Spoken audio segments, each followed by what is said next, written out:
পুষ্টি গুণে ভরা এই লাল শাক কালার ঠিক রেখে যেভাবে রান্না করতে হয় সেটাই আমি আপনাদের সাথে শেয়ার করছি। হ্যালো এভরিওয়ান, আসসালামু আলাইকুম। হালিমাস কিচেনের পক্ষ থেকে অভিনন্দন জানাচ্ছি। আজকের রেসিপি হচ্ছে লাল শাক। তো আমি যেভাবে রান্না করি সেটাই আমি আপনাদের সাথে শেয়ার করছি।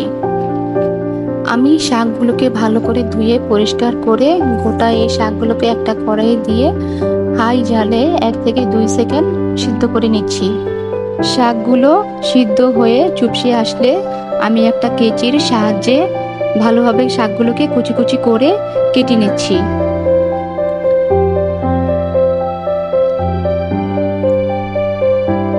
শাকগুলো কুচি করা হয়ে গেলে দিয়ে দিচ্ছি রসুন কুচি, কেটে রাখা কাঁচামরিচ ফালি, সাথে লবণ দিয়ে ভালো করে 1 থেকে 2 সেকেন্ড সিদ্ধ করে নিচ্ছি।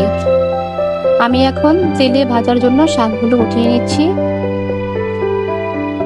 আমি এখন একটি কড়াইয়ে 3 টেবিল চামচ সরিষার তেল দিয়ে দিচ্ছি। আমি যেহেতু সরিষার তেল খাই এর জন্য আমি সরিষার তেল ব্যবহার করেছি, আপনারা সয়াবিন তেল ব্যবহার করতে পারেন।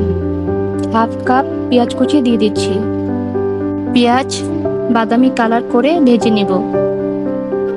পেঁয়াজ ভাজা হয়ে গিয়েছে। সিদ্ধ করে রাখা শাকগুলো দিয়ে দিচ্ছি। হাই জালে 2 থেকে 3 সেকেন্ড ভালোভাবে ভেজে নিচ্ছি। আমার শাকটি রান্না করা কমপ্লিট। আমার কিন্তু শাকের কালারটা একটু চেঞ্জ হয়নি। শাক বেশিক্ষণ সময় নিয়ে রান্না করলে শাকের কালার চেঞ্জ হয়ে যায়।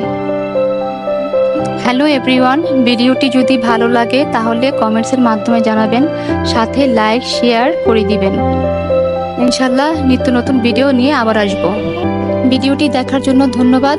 আল্লাহ হাফেজ।